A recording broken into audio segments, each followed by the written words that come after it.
He went just around to the right. I could still hear him. And then, nothing. And then that person has decided to take a 3-year-old child, snatch a 3-year-old child. And that's at those two worlds colliding, and I say it's like evil meeting innocence. I'm Bill Spanning. I wish to state that I have had no involvement whatsoever in the disappearance of William Tyrrell. Get away with that bloody thing, mate. I don't need your rubbish. Williams are among the most difficult cases to solve. You want it smashed? You want it smashed? Lady Jones, you want it? Don't you touch... Yeah, hi, my son is 3.5.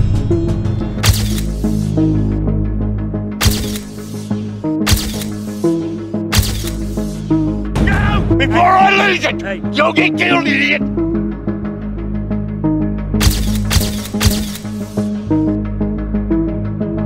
Vous ne sortirez pas indemne de cette affaire.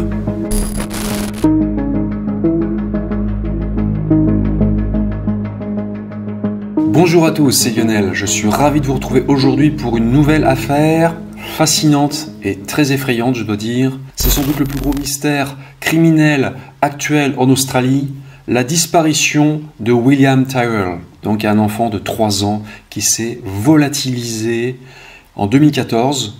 L'énigme reste totale encore aujourd'hui et vous allez voir que cette affaire est assez perturbante, assez dérangeante. C'est une affaire qui est vraiment maudite. C'est l'une des plus sordides que j'ai étudiées. C'est une affaire qui est complètement inconnue en France, absolument inédite sur le YouTube francophone. Personne n'en a parlé à l'heure actuelle, et encore moins dans les grands médias. Ça viendra peut-être dans quelques temps, voilà. Mais bon, vous aurez découvert cette affaire chez moi, donc sur ma chaîne Lionel Camille. Raison de plus pour s'abonner. Voilà, je vais essayer de vous présenter au maximum des dossiers qui sont inconnus en France. Et vous allez voir que ce dossier est vraiment passionnant de bout en bout. Si vous voulez m'aider à continuer l'aventure sur YouTube, si vous voulez m'aider à atteindre la barre des 100 000 abonnés, on s'abonne pour les nouveaux arrivants et on active la cloche aussi pour être informé de la sortie des prochaines vidéos. Donc c'est parti pour la présentation des faits. On va partir loin d'ici, on va partir en Australie, plus particulièrement en Nouvelle-Galles du Sud, sur la côte est de l'Australie, vers une petite ville rurale nommée Kendall. On va remonter en 2014 et je vais vous présenter William Tyrrell. À l'époque, William c'est un petit garçon de 3 ans aux cheveux blonds. C'est un gamin adorable, il a un sourire incroyable. Mais il faut savoir qu'en fait, William, il n'a pas eu de chance dans la vie jusque-là. William est né dans un milieu social très défavorisé. Ses parents, quand ils l'ont eu, ils étaient très jeunes. Et ils étaient dans une relation troublée avec des problèmes de toxicomanie et de violence domestique. Brendan, le père biologique de William, a même fait de la prison. Voilà pourquoi, à l'âge de 7 mois, la justice australienne a décidé de retirer William de sa famille d'origine, donc de ses parents biologiques, pour le confier à une famille d'accueil, une nouvelle famille, qui vit à Sydney. Bien entendu, la nouvelle famille de William, sa famille d'accueil, a plus de moyens que sa famille d'origine. Elle appartient à une catégorie sociale plus aisée. Dans sa nouvelle vie, William retrouve un équilibre. Il est dans cette famille d'accueil où il y a de l'amour, ses parents adoptifs s'occupent bien de lui, et il a aussi une sœur qui a 5 ans, elle a 2 ans de plus que lui. Les parents biologiques de William, ses vrais parents, continuent de voir leur fils. Ils ont droit à 1 heure de visite tous les 2 mois, mais les relations restent compliquées, et ça peut se comprendre. En effet, la justice australienne estime qu'ils ne peuvent pas récupérer leur fils, qui reste dans sa famille d'accueil. Avec sa famille d'accueil, William y vit une meilleure existence qu'avec sa famille d'origine. Il part en vacances. Et en 2014, il va faire un beau voyage. Il part avec sa famille à Bali, donc une île très touristique en Indonésie. Et durant ce séjour, sa famille, donc ses parents adoptifs, lui offrent un costume de Spider-Man. Retenez ce détail parce que ce costume va devenir le symbole de cette affaire. On arrive maintenant à la veille de la disparition de William. On est le jeudi 11 septembre 2014. Et ce jour-là, William et sa famille d'accueil, donc ses parents adoptifs et sa sœur, se rendent à Kendal, une petite ville côtière tranquille proche de Port Macquarie, à environ 360 km au nord de Sydney. Il faut compter 4 heures de route. En fait, il rend visite à la grand-mère de la mère adoptive de William. Et c'est une décision un peu de dernière minute. Ils ont apparemment décidé au dernier moment d'aller rendre visite à la grand-mère qui s'appelle Nana. Et Nana, la grand-mère, elle habite dans une grande maison confortable dans une zone résidentielle semi-rurale de Kendal, proche de la forêt d'État de Currawong. L'adresse exacte est 48 Benaroon Drive à Kendal. Donc le secteur est sauvage et boisé et il y a beaucoup de bush aux alentours. Le bush, c'est la forêt native australienne. L'endroit est très calme aussi pour une autre raison, c'est que Benaroon Drive, c'est une voie sans issue. Il n'y a pratiquement que les habitants du coin qui viennent dans ce secteur. Il faut savoir qu'en septembre 2014, la grand-mère vient de vendre sa maison parce que son mari est décédé 7 mois plus tôt. Elle a décidé de vendre cette grande maison qui est beaucoup trop grande pour elle. Et le 11 septembre 2014, sa fille est venue avec sa famille pour l'aider à préparer le déménagement. Donc le jeudi soir, William et sa famille d'accueil arrivent à Kendal vers 21h. Donc là, on couche les enfants assez vite. Et ensuite, la mère de William discute avec la grand-mère, Nana. Elle parle du déménagement parce qu'il doit faire du tri. Et la mère de William se rend compte qu'il y a beaucoup de linge sale dans la maison. Donc elle en parle avec sa mère qui lui dit que sa machine à laver est en panne depuis 4 jours. Qu'elle a fait venir un réparateur qui doit revenir avec des pièces détachées. Voilà. Ça vous paraît anecdotique, mais ça aura son importance. Gardez ce détail en tête. La soirée se déroule tout à fait normalement et la nuit passe. On est maintenant le vendredi 12 septembre 2014. Ce matin-là, William se réveille vers 8h. C'est une journée a priori ordinaire qui démarre pour lui.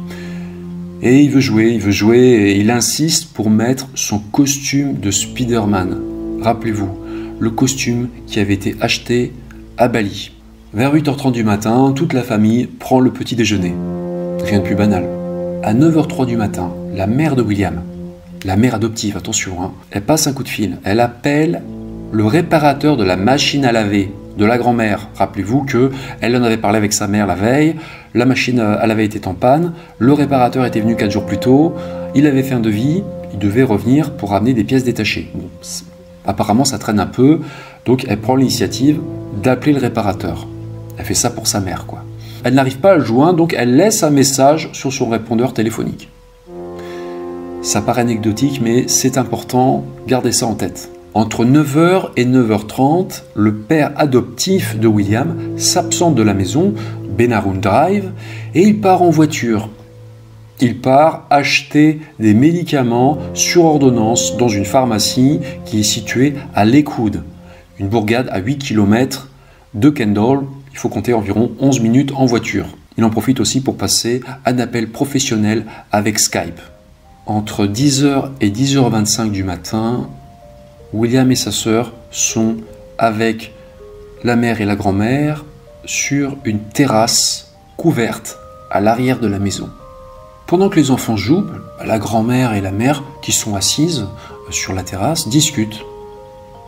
On est vraiment dans un environnement très privilégié, le voisinage est très très tranquille, et puis c'est magnifique aussi, c'est la forêt aux alentours.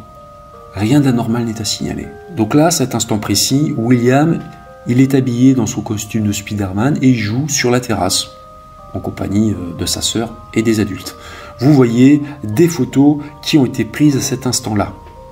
William, il joue à un jeu particulier qu'il a surnommé Daddy Tiger, Papa Tigre, qui consiste tout simplement à imiter le rugissement d'un tigre. William joue à Daddy Tiger et il joue aussi à cache-cache avec sa petite sœur, sur la terrasse. Et puis à un moment, ils s'éloignent un peu, ils vont dans le jardin.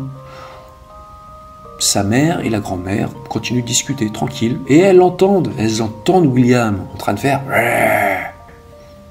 À un moment donné, William court un petit peu dans l'herbe et il tourne à l'angle de la maison. Donc il sort du champ de vision des adultes. Mais sa mère l'entend toujours en train de jouer.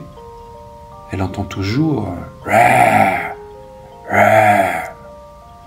À un moment donné, donc la mère rentre un instant dans la maison pour chercher une tasse de thé. Et quand elle ressort, quelques instants plus tard, elle s'étonne de ne plus entendre son fils. Les rugissements ont cessé.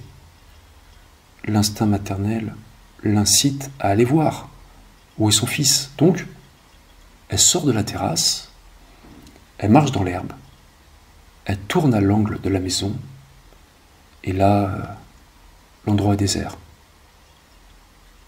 Il y a la pelouse, là, la pelouse est vide. Autour d'elle, il n'y a que les arbres. Et elle va dire qu'il règne un silence très bizarre. Elle n'entend ni oiseaux, ni le vent dans les arbres, aucune voiture, et encore moins son fils. William s'est volatilisé. Et ça s'est fait en quelques secondes. Donc très angoissée, la mère de William commence à le chercher, elle appelle la grand-mère, Nana, elle lui dit « Ouais, tata, est-ce que tu as vu William ?» Bien entendu, elle n'en sait pas plus que sa fille. Donc, les adultes commencent à chercher l'enfant. Ils le cherchent partout sur la propriété. C'est une grande propriété. Vous voyez les photos. La demeure, elle est entourée de nombreux arbres et de buissons. Et il y a aussi même du bush sur le terrain. C'est pas des petits jardins à l'européenne, c'est vraiment des très très grandes propriétés. Donc la mère de William vérifie l'allée du garage et aussi à l'intérieur de la maison, évidemment. Très très grande maison. Malheureusement, Tyrell est introuvable. Il s'est volatilisé vraiment en l'espace de quelques secondes. Et les adultes n'ont rien entendu. Peu de temps après, le père adoptif de William revient de ses courses. Il avait passé aussi des coups de fil professionnels. On l'informe des faits et lui aussi tout de suite, il s'inquiète énormément. Et il alerte les voisins. Il semblerait que les voisins habitant au 52 Benarun Drive, c'est une autre maison là, étaient absents. Mais bon, autrement, apparemment, tout le monde est là et tout le monde aide dans le voisinage les parents de Tyrell. Tout le monde cherche l'enfant, mais malheureusement, il n'est nulle part. À 10h56, environ une demi-heure après avoir vu Tyrell pour la dernière fois, sa mère appelle le 000, le numéro des urgences en Australie, pour signaler sa disparition. À 11h06 du matin, une voiture de police arrive sur place. La mère de William lui explique la situation. Et dans les heures qui suivent, les forces de l'ordre vont lancer une opération de recherche massive pour localiser l'enfant. Des centaines d'officiers de police, des membres des services d'urgence de l'État, des pompiers locaux et des habitants participent aux fouilles. La mère de William prévient assez vite les services sociaux et vers 16h, ce vendredi, la police de Sydney va au domicile des parents biologiques de William et il les informe de la situation. Quand elle apprend la nouvelle, la mère biologique, la vraie mère de William, fond en larmes. Les parents biologiques de William sont très en colère contre l'administration australienne parce qu'ils estiment qu'elle n'a pas protégé leur fils. Bien entendu, les policiers vont procéder à la fouille de la maison des parents biologiques. Évidemment, ils ont pensé à un éventuel enlèvement parental. Mais disons-le tout de suite clairement, les deux familles, biologiques et d'accueil, sont vraiment traumatisées par la situation et elles n'ont rien à voir avec la disparition. Elles vont être vite blanchies de tout soupçon par la police. Toute la journée du vendredi, les forces de l'ordre ne cessent pas de chercher l'enfant à Kendall. Ils fouillent la maison de la grand-mère, ils vont même faire venir des chiens policiers qui vont trouver l'odeur de l'enfant. Ils vont détecter l'odeur de Tyrell, mais uniquement dans les limites de la propriété. Les policiers vont fouiller aussi, ils vont perquisitionner toutes les maisons du voisinage, sans résultat. À la nuit tombée, les battues continuent, sans succès malheureusement. On est maintenant le lendemain, le samedi 13 septembre 2014, et l'opération de recherche relative à William monte encore en puissance. La police révèle que William souffre d'asthme et qu'il faut donc se dépêcher de le retrouver. Donc là, les autorités augmentent la zone de recherche, ils utilisent des hélicoptères, ils vont faire venir des plongeurs qui vont explorer tous les plans d'eau et les cours d'eau des environs. La police peut aussi compter sur le soutien de centaines de volontaires, de bénévoles qui viennent explorer les broussailles autour de la maison de la grand-mère, sur Benarun Drive. Il faut dire que le terrain est assez accidenté et sauvage. La forêt domaniale de Kendall démarre à seulement 60 mètres de la maison de la grand-mère, de l'autre côté de la route. Le dimanche 14 septembre 2014, on n'a toujours pas retrouvé le petit William et les recherches massives se poursuivent dans la forêt de Kendall et aussi la forêt de Middle Brother, plus au sud. Sachant que William s'est comme envolé, il semble désormais évident pour les enquêteurs que l'enfant ne s'est pas simplement égaré près de chez lui. De toute évidence, il a été pris par quelqu'un. Le lundi 15 septembre 2014, une cellule spéciale d'enquête nommée Strike Force Roseanne est créée pour investiguer sur la disparition de William. Elle est composée de 14 inspecteurs et analystes expérimentés et spécialisés dans la disparition de jeunes enfants. L'inspecteur en chef Gary Jubelin, un flic ayant plus de 20 ans d'expérience dans les homicides, est placé à son commandement. Jubelin est connu en Australie pour avoir résolu des affaires criminelles particulièrement difficiles. C'est vraiment un bon. Les membres de la Strike Force Roseanne travaillent à temps plein pour résoudre l'affaire. Ils interrogent les résidents de Kendall et vérifient aussi les alibis de tous les délinquants de la région, les délinquants impliqués dans des affaires de mœurs. Et l'hypothèse du kidnapping paraît s'imposer.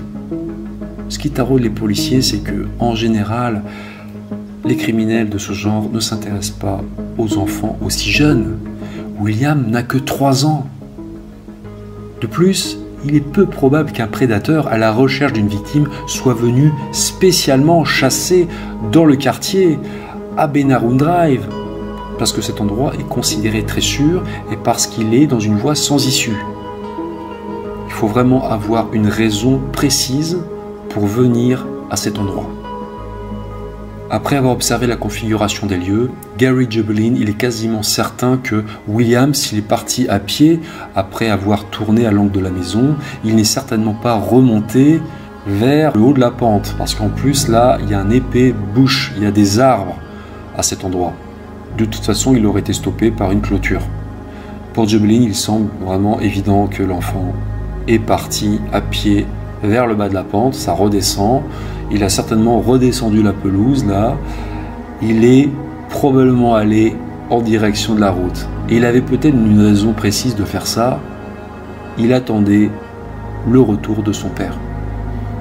Jubelin, il est à peu près persuadé que William est allé au bord de la route pour guetter l'arrivée de la voiture de son père. Et là, il lui est peut-être arrivé quelque chose, un événement imprévu. Comme l'a très bien résumé Gary Jubelin, ce jour-là, c'est comme si le mal avait rencontré l'innocence. Vous imaginez la scène? Il y avait ce petit enfant de 3 ans au bord de la route.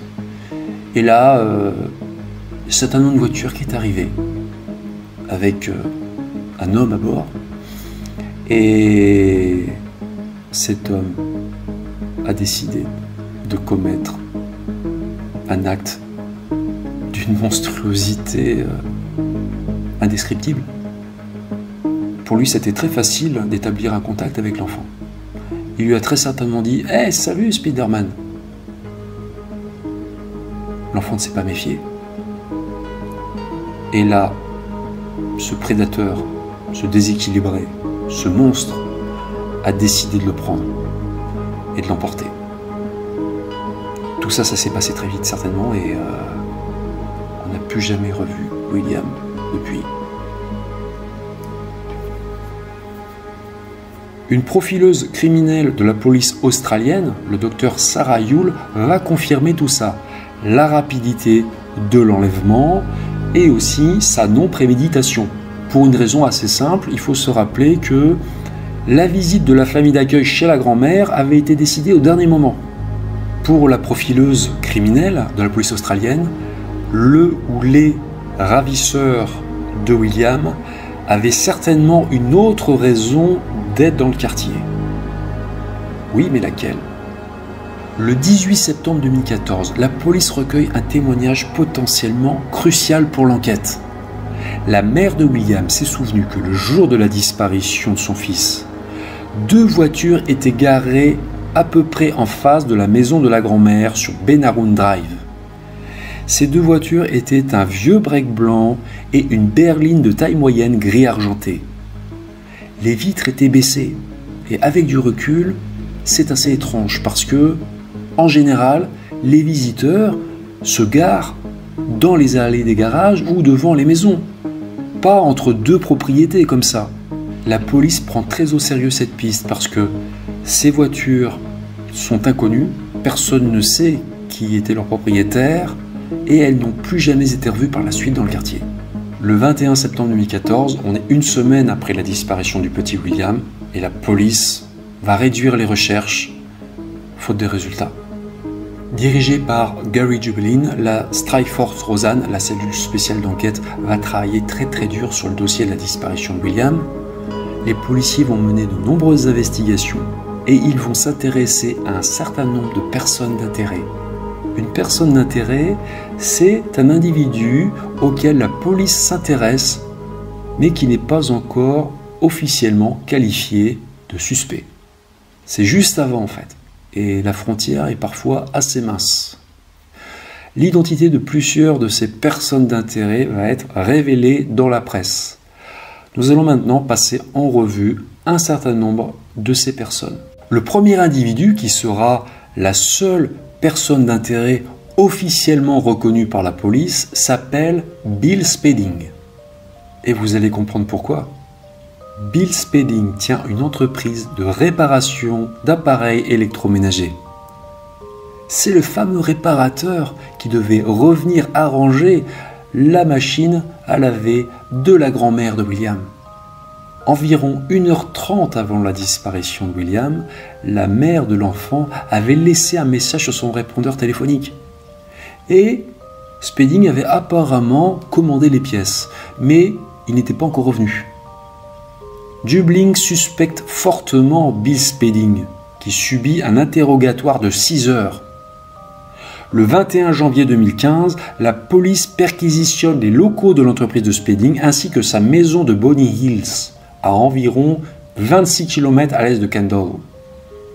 Le bush autour du domicile de Spedding sera également fouillé parce qu'un de ses voisins nommé Dean Pollard est absolument sûr d'avoir vu la camionnette de Spedding en train de rouler sur une piste de la forêt de manière suspecte, le lendemain de la disparition de l'enfant.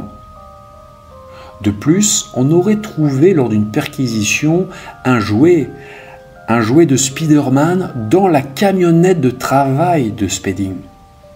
Pour se défendre, Spedding a déclaré que ce jouet appartenait certainement à l'un de ses petits-enfants dont il avait la garde avec sa femme Margaret. Apparemment, Bill et sa femme avaient la garde de 3 garçons qui étaient les enfants du fils de Margaret et de sa belle-fille. Vu tous ces éléments troublants, la police s'intéresse beaucoup à Bill Spedding, mais toutes les investigations le concernant ne donneront rien, parce que Bill Spedding a un alibi. Le matin de la disparition de William, Bill Spedding et sa femme auraient commandé 2 cappuccinos, une tarte au citron et un croissant jambon fromage au Café Buzz, un café de Laurieton, à 9h30 du matin. Laurieton est environ 15 minutes en voiture de Kendall. Spedding a même fourni un relevé de carte bancaire pour prouver ses dires.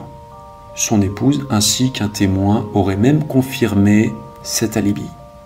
Le paiement aurait été effectué à 9h42, le matin de la disparition de William, qui a disparu, rappelons-le, vers 10h25, 10h30.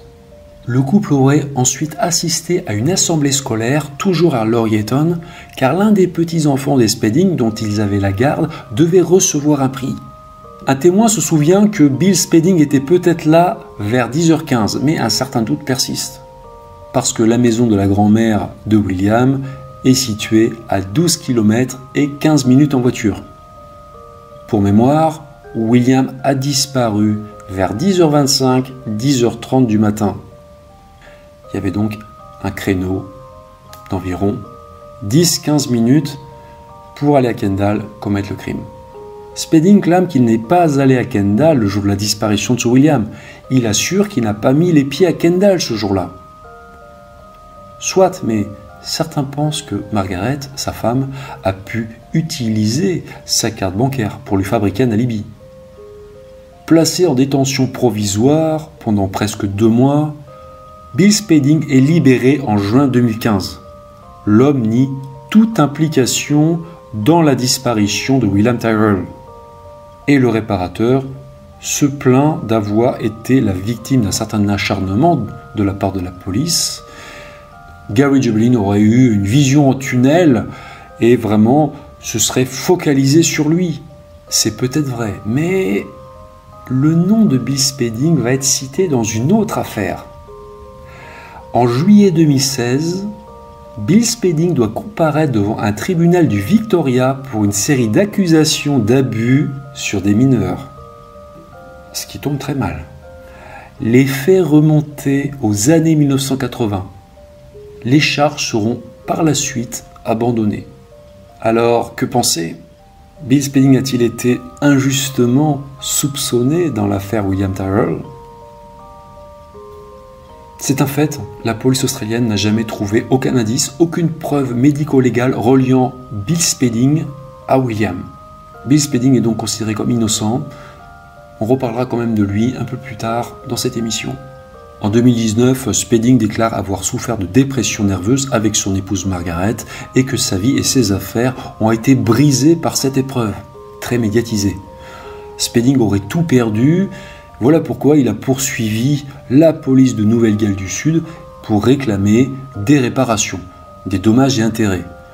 En particulier parce qu'il aurait perdu sa réputation dans l'affaire. Comme je vous l'ai déjà dit, pour moi, l'affaire William Tyrrell, c'est vraiment une des affaires les plus glauques que je connaisse, parce que premièrement, un cas d'enlèvement d'enfants aussi jeune, c'est quand même assez rare. William avait que 3 ans quand on l'a enlevé, à des fins plus ou moins avouables, disons clairement les choses, même si je ne vais pas rentrer plus en détail. Et l'autre aussi aspect qui rend cette affaire assez sordide, c'est qu'il y a un certain nombre d'individus assez inquiétants qui planent dessus. Et c'est assurément le cas de Tony Jones. Tony Jones, c'est une autre personne d'intérêt, souvent citée dans cette affaire. Il n'est pas cité officiellement, mais il est officieusement. La police australienne s'intéresse à Tony Jones dans cette affaire parce que cet homme a un casier judiciaire assez épais. Il a fait l'objet de 90 condamnations, notamment pour des agressions sur des femmes et des enfants. En 2015, après la disparition de William, il a été condamné à 3 ans de prison pour attentat à la pudeur aggravé sur une fillette de 11 ans. Il a donc le profil.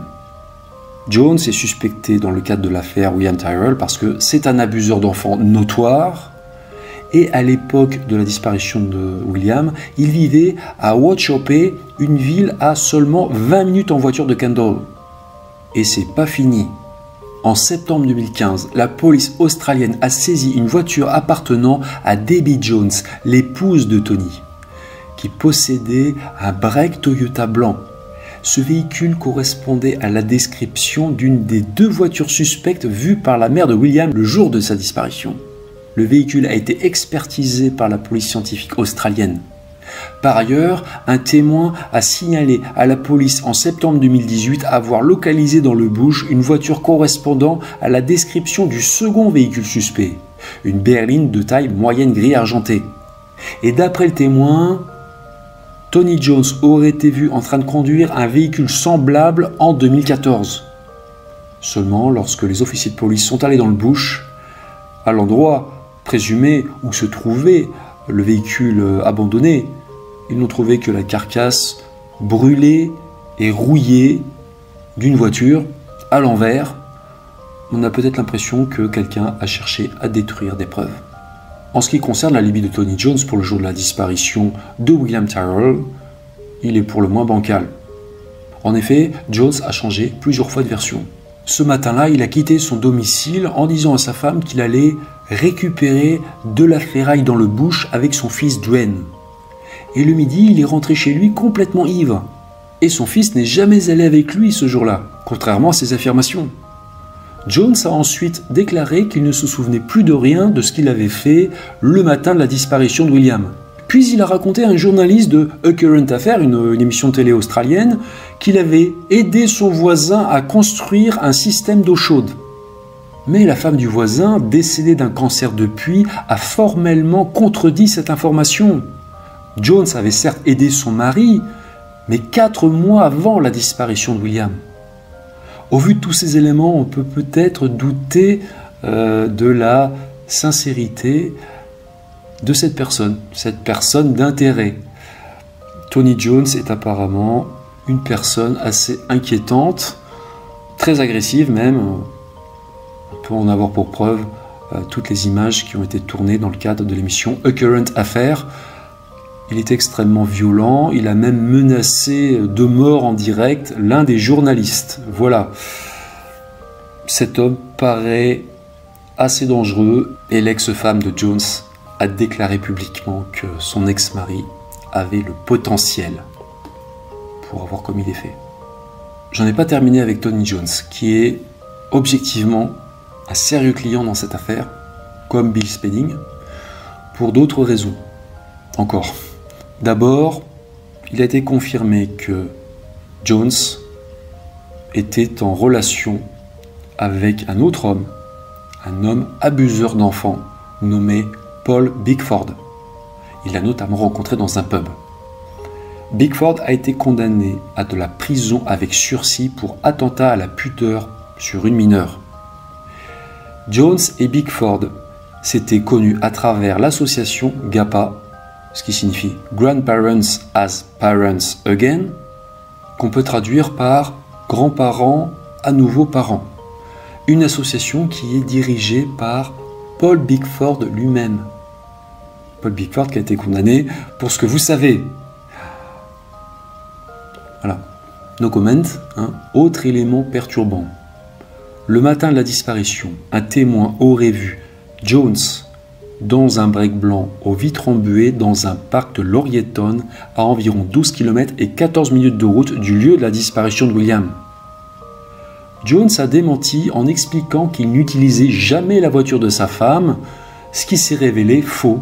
En fait, son épouse a déclaré que si, il l'avait prise. Il semblerait que Jones ait soit des problèmes de mémoire, soit peut-être par moments aussi des problèmes... Jones a aussi nié être ami avec Paul Bickford. Les deux hommes ont juste dit qu'ils étaient de simples connaissances, même si, a priori, le contraire a été prouvé. Ils ont évidemment aussi nié toute implication dans la disparition de William. Donc on continue avec Tony Jones. Je ne veux pas tirer sur l'ambulance. Moi, je ne fais que citer les informations qui sont parues dans la presse. Je suis couvert, je n'invente rien. Tout ce que je raconte depuis le début est sourcé.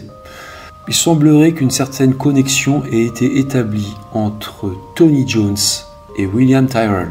Je vais vous expliquer. Bon, ça va paraître un peu compliqué, mais vous allez voir. Au fond, c'est assez simple. En février 2018, l'ex-épouse de Jones a fait des révélations fracassantes dans une émission australienne qui s'appelle A Current Affair, et elle a indiqué que l'ex-beau-frère de Jones, un certain Johnny, avait pour compagne une femme nommée Kim.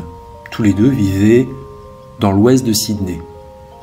Et aussi incroyable que cela puisse paraître, Kim était la meilleure amie d'une femme nommée Natalie Collins, qui n'était rien d'autre que la grand-mère biologique de William. Une connexion, un lien a donc été établi entre Tony Jones et l'enfant disparu. Je ne peux pas dire s'il l'a fait, mais je ne peux pas dire qu'il ne l'a pas fait, a déclaré l'ex-femme de Jones. Et l'ex-femme de Jones a aussi donné une autre information, encore une information assez accablante contre son ex-mari. C'est que Tony Jones connaissait Bill Spedding, l'ex-suspect numéro 1 dans l'affaire, l'ex-personne d'intérêt officiellement reconnue par la police. Apparemment, Jones avait déjà acheté un appareil électroménager à Bill Spedding. Certains observateurs sont donc à deux doigts de dire que peut-être que Jones et Spedding étaient les deux conducteurs des deux véhicules suspects vus par la mère de William le jour de la disparition. Bon, attention, ce n'est qu'une pure hypothèse. faut peut-être se méfier des propos de l'ex-compagne de Tony Jones. Peut-être qu'elle n'est pas tout à fait objective non plus. Il faut toujours se méfier aussi dans ses déclarations des ex. Mais bon, qu'on le veuille ou non, même si Jones est complètement innocent dans la disparition de William Tyrrell, il est indéniable que ce personnage reste quand même extrêmement inquiétant. Donc on a déjà vu deux personnes d'intérêt assez importantes dans cette affaire. Mais comme je vous l'ai dit dans l'intro, c'est une affaire qui est vraiment hors du commun. Il y a énormément de suspects, il y en a d'autres, et d'autres rebondissements aussi qui vous attendent. Donc restez jusqu'au bout, vous allez voir, c'est une affaire qui est complètement folle et qui est aussi maudite, j'ai envie de le dire. Vous comprendrez mieux pourquoi à la fin. Je vais vous parler maintenant d'une autre personne qui est souvent citée dans l'affaire William Tyrrell, et cette personne s'appelle Paul Savage. Âgé de 74 ans, Paul Savage est l'un des voisins de la grand-mère de William. En 2014, Paul Savage vivait, et il vit encore, quasiment en face de la maison de la grand-mère de William sur Benaroon Drive. La police a enquêté sur Paul Savage et Gary Jubelin s'est intéressé à lui parce que Savage avait un trou dans son alibi le jour de la disparition de William. En effet, Paul Savage avait déclaré avoir cherché William pendant une demi-heure, mais n'avait pas pu expliquer où il était pendant les 2 heures suivantes. De plus, après avoir soi-disant cherché William, Savage est resté tranquillement chez lui à boire un thé au lieu d'aller rendre compte de ses explorations ou d'aller prendre des nouvelles auprès de la famille. Jubelin estime que Savage n'a vraiment pas été curieux et il juge son comportement irrationnel. Gary Jubelin s'est aussi posé des questions sur Savage parce que l'homme possédait une voiture identique à celle du père adoptif de William. Et Gary Jubelin a théorisé que le petit garçon aurait pu courir vers la voiture de Savage en pensant que c'était celle de son père. Donc Gary Jubelin a suggéré que le voisin aurait pu faire du mal à William, volontairement ou non.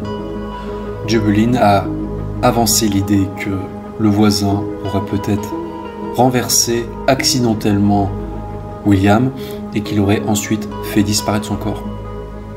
Même si Savage explique n'avoir joué aucun rôle dans la disparition de William, Gary Jubelin, lui, il estime qu'il a de bonnes raisons d'enquêter sur lui. Jubelin ne croit pas à ce que lui dit Savage, il a des doutes sur lui, donc il va faire plusieurs choses. Il va mettre son domicile sur écoute, il va aussi le mettre sous surveillance vidéo et il va tester Savage. Comme il pense qu'il ne lit pas la vérité, il veut tester ses réactions. Il va faire quelque chose d'assez subtil. Il va acheter un costume de Spider-Man ressemblant à celui que portait William au moment de sa disparition et il va le placer près d'un sentier emprunté très souvent par Paul Savage. L'endroit est filmé par une caméra. Et un jour, Paul Savage va être effectivement filmé en train d'observer le costume. Un peu plus tard, lors d'un entretien avec la police, Savage décrit à Jubelin le costume qu'il a vu par terre. Il lui décrit un costume avec une araignée blanche dans le dos. Exactement comme celui que portait William. Mais il y a un petit problème. C'est que le costume qu'avait acheté Jubelin, le costume qu'il avait placé près du sentier, n'avait pas cette araignée blanche. Ce détail n'avait pas été donné dans la presse à l'époque. Donc ça ne fait qu'aggraver les soupçons de Jubelin vis-à-vis de Savage. Et ça n'est pas fini. Les enregistrements audio vont aussi livrer quelques informations intéressantes. Et sur l'une des bandes audio enregistrées, on aurait entendu dire Paul Savage à sa femme, aujourd'hui décédée, « Assure-toi de ne le dire à personne, mon amour. Ils sont après moi, mon amour. Ils sont juste après moi. » Des propos pour le moins troublants.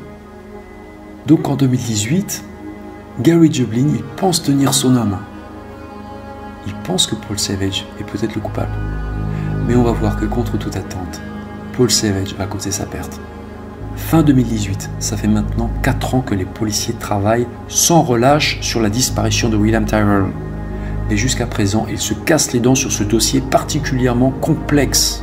C'est une affaire qui est tellement sensible, tellement stressante qu'il y a même des tensions au sein de la Strike Force Rosanne, entre policiers.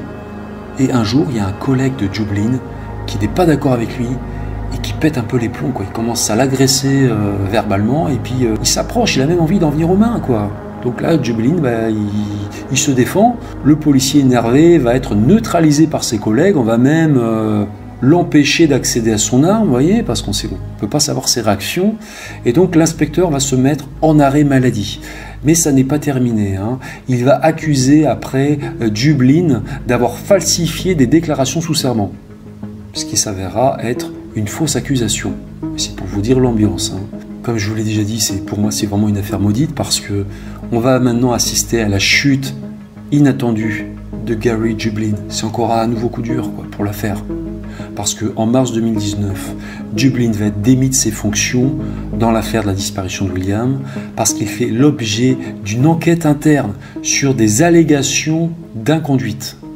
En effet, l'ancien collègue de Dublin, avec qui il avait failli se battre, l'a dénoncé pour avoir enregistré avec son téléphone portable 4 conversations téléphoniques en 2017 et 2018 avec Paul Savage, le voisin de la grand-mère, l'une des personnes d'intérêt. Dublin, qui fait l'objet d'une enquête interne, reconnaît les faits et avoir aussi été stupide de ne pas savoir que c'était illégal. Mais il estime qu'il n'a pas commis d'infraction grave. En effet, il disposait de mandats l'autorisant à mettre sur écoute la maison, la voiture et le téléphone de Savage. Mais les appareils d'écoute de la police étaient peu fiables. Le son mauvais, il tombait en panne.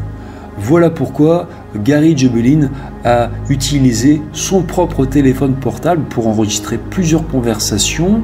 Il voulait aussi protéger ses arrières, entre guillemets, en enregistrant ces conversations. Voilà, c'était aussi pour éviter qu'on lui accorde des propos qu'il n'avait pas tenus, par exemple. Il a certes fait une petite entrave au règlement, mais bon, il estime qu'il a des responsabilités en tant qu'enquêteur de la criminelle vis-à-vis des familles. En d'autres termes, pour Dublin, la fin justifie les moyens. Et ça n'est pas fini. Avant d'agir, il avait demandé l'avis de 2 hauts gradés de la police de Nouvelle-Galles du Sud qui lui avaient assuré qu'il ne risquait rien. Il lui avait dit « bah non, tu risques rien, vas-y ». Dublin considérait donc qu'il était couvert. Il s'est manifestement trompé. Même s'il jure avoir agi pour le bien de l'enquête, pour piéger le coupable d'un crime infâme sur un enfant de 3 ans, Gary Dublin est accusé d'infraction à la loi sur les dispositifs de surveillance. En mai 2019, Gary Dublin prend la décision déchirante de démissionner de la police de Nouvelle-Galles du Sud. Mais la justice australienne n'en a pas fini avec lui. L'ancien chef de la Strike Force Rosanne va être poursuivi au pénal. En août 2019, l'enquête sur la disparition de William Tyrrell reprend. Suite à la démission de Gary, c'est désormais la coroner adjointe de l'État de Nouvelle-Galles du Sud, Harriet Graham, qui est chargée de l'enquête officielle sur la disparition de William. Elle est assistée dans son travail par l'avocat Gerard Craddock SC. En avril 2020, Gary Dublin passe devant un tribunal de Sydney. Accusé d'avoir effectué 4 enregistrements illégaux avec une personne d'intérêt dans l'affaire William Tyrrell, Gary plaide non coupable, mais il est condamné à une amende de $10 000 après avoir été reconnu coupable. On considère qu'il a agi au-dessus et au-delà de la légalité. Et Gary Dublin a même évité une peine de prison. Là, ça aurait été le bon pour moi. Sa sanction paraît tout de même un peu disproportionnée par rapport aux fautes commises. Des témoins de moralité sont pourtant venus le soutenir à la barre, notamment la mère de William Tyrrell et aussi l'ancien procureur principal de Nouvelle-Galles du Sud qui s'appelle Mark Tedeschi. Tedeschi avait participé au procès contre Ivan Milat, dont j'ai beaucoup parlé sur ma chaîne. J'ai raconté l'affaire des Backpacker Murders dans une vidéo. Si vous l'avez loupé, vous pourrez la revoir en replay. Et Tedeschi, une personnalité très importante, très respectée en Australie, a défendu Dublin. Il a déclaré en parlant de lui « Je classerai Gary Dublin parmi les meilleurs officiers que j'ai rencontrés en termes de professionnalisme, d'attitude, de dévouement et d'intégrité. » Et Tedeschi avait même tenté de dissuader Dublin de démissionner. Mais c'est ce qu'il a décidé de faire. après 34 ans de carrière, complètement dégoûté de la manière dont il avait été traité, quoi. La carrière de Gary Jubelin a été détruite et vraiment il a été humilié quelque part. Moi je vais vous dire, c'est vraiment dégueulasse ce qu'on a fait à Gary Jubelin. Depuis, Gary Jubelin s'est reconverti, il mène une carrière de journaliste criminel et judiciaire. Donc, je vous l'avais dit, c'est une affaire complètement dingue. Et il y a encore eu des rebondissements par la suite. En mars 2020, coup de théâtre. On apprend dans la presse l'existence d'un nouveau témoin qui va livrer un récit extrêmement troublant. Le témoin s'appelle Ronald Chapman, c'est un habitant de Kendall qui a 80 ans. Chapman réside à 1,3 km de Benaroun Drive, soit environ 3 minutes en voiture. Le jour de la disparition de William, vers 10h45 du matin, Chapman est sorti dans son jardin car il croyait avoir entendu le postier passer pour déposer du courrier dans sa boîte aux lettres. Il a alors vu passer devant chez lui un 4x4 ancien de couleur fauve, roulant à grande vitesse. Le véhicule était conduit par une femme. Chapman a été étonné qu'elle roule aussi vite. Elle a presque perdu le contrôle de son véhicule dans le virage. Quand le 4x4 est passé, le témoin a vu un petit garçon blond à l'arrière avec ses mains contre la vitre. Il n'était pas attaché et ne pleurait pas. Et le bambin portait un costume de Superman. Je suis sûr à 100% que c'était William, a déclaré Chapman à la police après l'avoir reconnu au journal télévisé. Dans son souvenir, la conductrice avait le teint clair et portait un chemisier blanc à manches courtes. Les cheveux blonds, elle était âgée de la fin de la vingtaine à la fin de la trentaine. Autre détail peut-être important fourni par Chapman, le témoin, selon lui, un autre véhicule conduit par un homme serait lui aussi passé très vite dans la rue, quelques secondes après le 4x4 conduit par la femme. Est-ce que les deux véhicules roulaient en convoi ou est-ce que c'est une simple coïncidence ? Chapman paraît sûr de lui, mais une enquête de voisinage de la police a révélé que ce matin-là, une mère et ses 2 enfants rendaient visite à un habitant de l'autre côté de la route, et que l'un des enfants, un garçon, portait lui aussi un costume de Spider-Man. Est-ce que Chapman n'aurait pas fait erreur ? Le témoignage de Chapman reste quand même très intriguant parce qu'il a eu lieu environ 15 minutes après que William se soit volatilisé du jardin de sa grand-mère. La justice de la Nouvelle-Galles du Sud a lancé un appel à témoins pour tenter d'identifier la conductrice de ce mystérieux 4x4, mais elle reste toujours inconnue à l'heure actuelle. En mars 2020, on a découvert le témoignage de Ronald Chapman, mais on a aussi découvert un autre témoignage, celui d'une infirmière travaillant dans une maison de santé de Port Macquarie, une femme nommée Kirsten Akpegbu. Et cette femme a fait une déclaration explosive qui va peut-être aboutir à la solution dans cette affaire. En avril 2019, un homme mourant du nom de Ray Porter, qui avait l'air très déprimé, se serait confié à elle. Et il lui aurait dit « Je n'ai rien fait de mal, tout ce que j'ai fait, c'est d'emmener mon meilleur ami, le garçon. » Et il parlait apparemment de William Tyrrell. Porter aurait ainsi conduit son meilleur ami, connu sous le nom de Frank, et William en voiture à 300 km au nord. Le récit de l'infirmière est jugé très crédible car elle a témoigné devant un tribunal dans le cadre de l'enquête. Ray Porter n'a jamais donné le nom de famille, mais les enquêteurs pensent connaître l'identité de ce Frank. Un certain Frank Abbott, une autre personne d'intérêt dans ce dossier. Encore une. Âgé de 79 ans, Frank Abbott est lui aussi un abuseur d'enfants. Inculpé à la fin des années 1990 du meurtre d'une adolescente de 17 ans, l'individu purge actuellement une peine de prison pour avoir agressé 3 jeunes enfants, ce qu'il continue de nier d'ailleurs. Frank Abbott, qui vivait dans une caravane à Aaron's Creek, à environ 8 km de Kendall, n'a pas été en mesure de fournir à la police un alibi pour le jour de la disparition de William.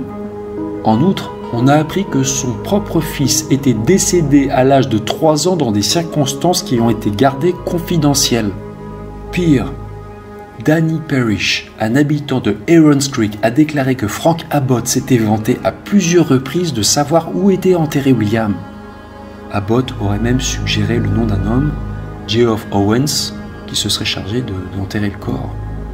Owens aurait travaillé sur la propriété de la grand-mère à Benaroon Drive.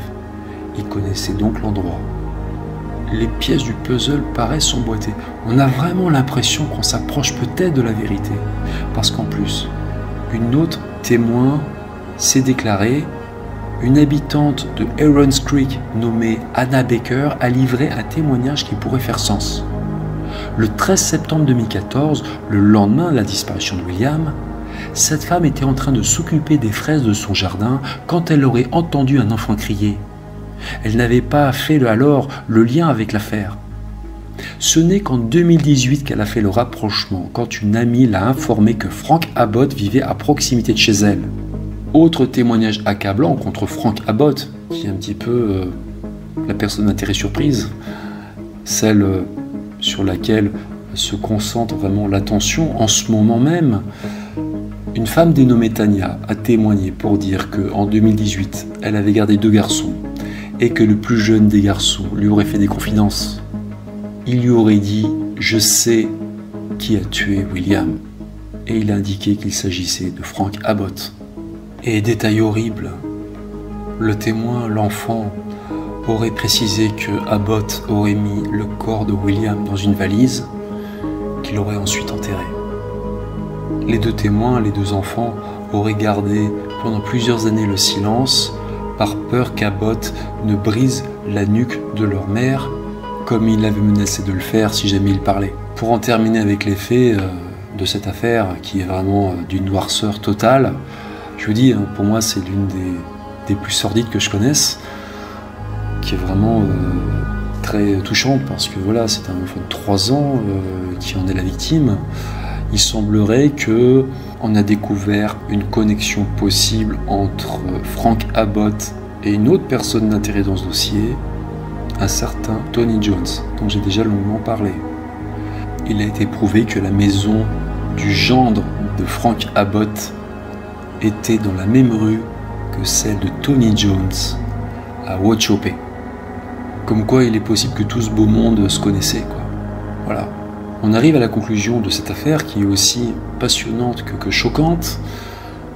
Comme je vous disais, la disparition de William Tyrrell, c'est le plus grand mystère criminel actuel en Australie.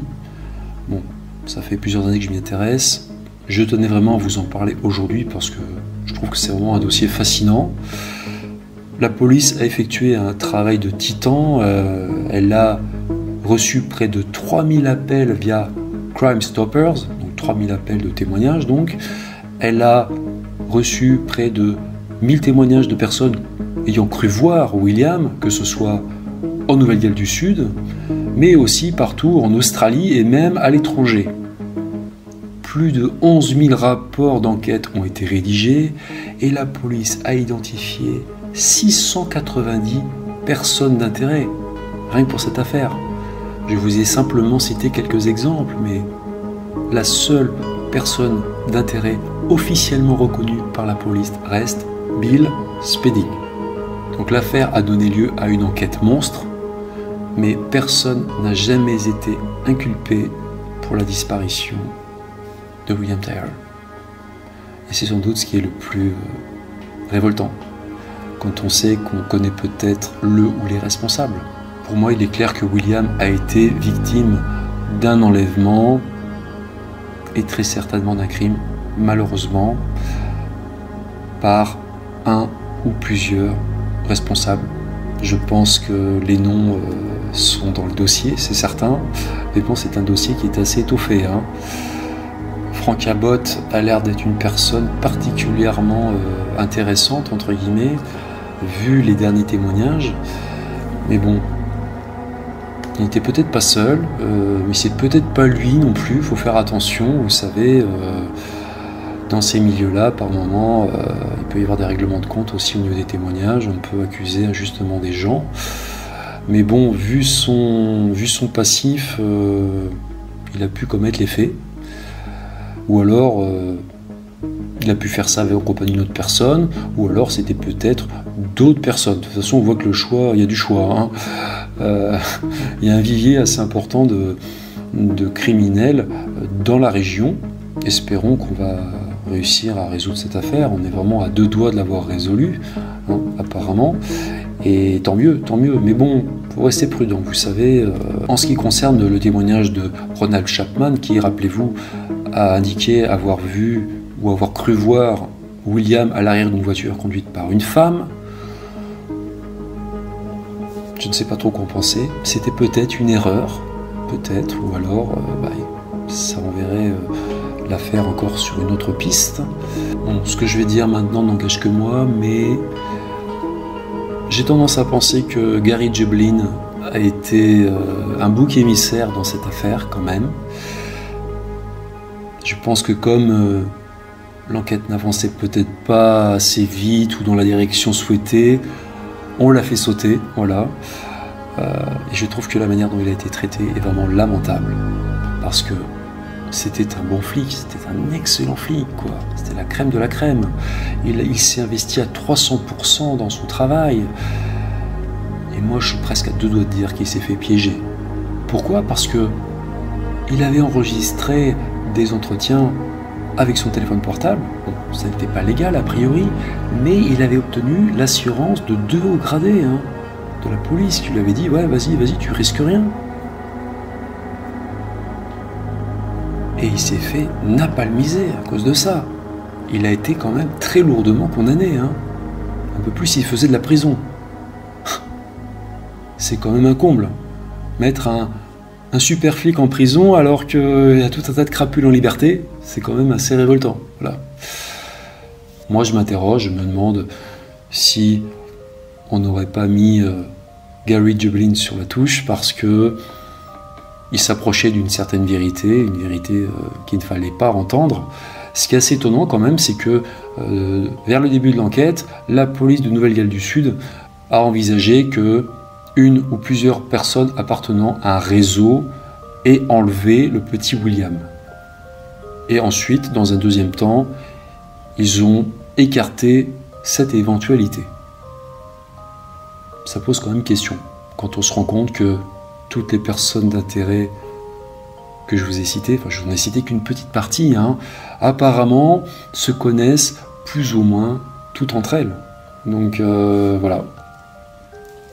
Tout ça, ça pose question, surtout que je sais que dans le passé, la police de Nouvelle-Galles du Sud a connu des affaires de corruption.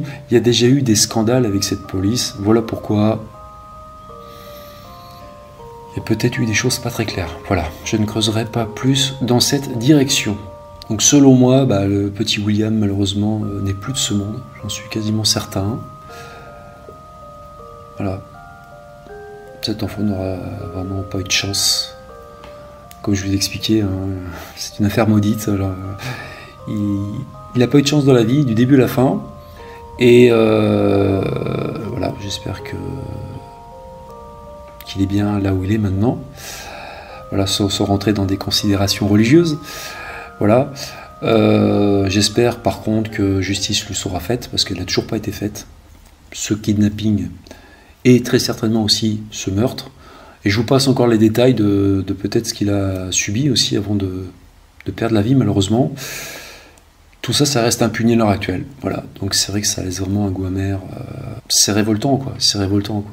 C'est révoltant. Pour finir, je vais vous donner une information qui est encore plus effrayante, donnée par Adam Washburn, qui est un avocat de la protection de l'enfance en Nouvelle-Galles du Sud, en Australie. Il a déclaré qu'à l'époque de la disparition de William, une vingtaine de délinquants connus pour ce genre de faits précis vivaient dans la région de Kendall. C'est une petite commune de 1100 habitants. Et puis en plus, c'est réputé très sûr. Donc vous imaginez ailleurs. Ils sont en chaque ville, chaque banlieue, les endroits les plus sûrs. Ce sont des monstres, des prédateurs, des harceleurs, et ils vivent parmi nous. C'est ce qu'a déclaré Adam Washburn. Voilà, c'était l'histoire tragique de William Tyrrell, donc qui est sans doute, encore une fois, l'affaire criminelle la plus mystérieuse en Australie à l'heure actuelle, une affaire non élucidée. J'espère que la vérité éclatera un jour, assez proche, que justice sera faite à cet enfant. Il y a de bonnes raisons de penser qu'on va peut-être y arriver. Mais bon, il va falloir peut-être patienter encore un peu. Voilà. Si vous avez aimé cette vidéo, je vous remercie de la liker et aussi de vous abonner à la chaîne. Je dis ça pour les nouveaux arrivants, ceux qui me découvrent mon travail avec cette vidéo. Je le dis aussi pour les spectateurs plus anciens qui n'osent pas s'abonner, qui ont peur de s'abonner. C'est juste un petit clic, hein, ça ne vous coûte rien. Comme je le dis souvent, c'est un petit clic pour vous, mais pour nous, les créateurs de contenu, c'est une grande aide. Tout simplement parce que ça aide à faire connaître notre travail. Plus on a d'abonnés, plus l'algorithme de YouTube propose nos vidéos aux spectateurs. Voilà, c'est aussi simple que ça. Donc, merci de vous abonner. Aidez-moi à atteindre la barre des 100 000 abonnés. J'espère franchir cette barre quand même. Et puis, bon, c'est en bonne voie. Je suis à plus de 77 000 abonnés, donc ça se produira forcément un jour. Quand, je ne sais pas. Mais avant les prochaines présidentielles, ça serait pas mal. Avant les prochaines présidentielles d'avril 2022. Ça nous laisse quand même 6 mois. Donc c'est peut-être jouable. Mais bon, j'ai besoin de vous. Hein. Là, moi, je n'y peux rien. C'est à vous de jouer. Voilà. On se retrouvera bientôt, régulièrement, pour de nouvelles vidéos. Parfois des courtes, parfois des longues, comme celle-là. J'ai en stock plusieurs affaires passionnantes, comme celle de William Tyrrell, des affaires en plus qui sont complètement inédites. Et voilà.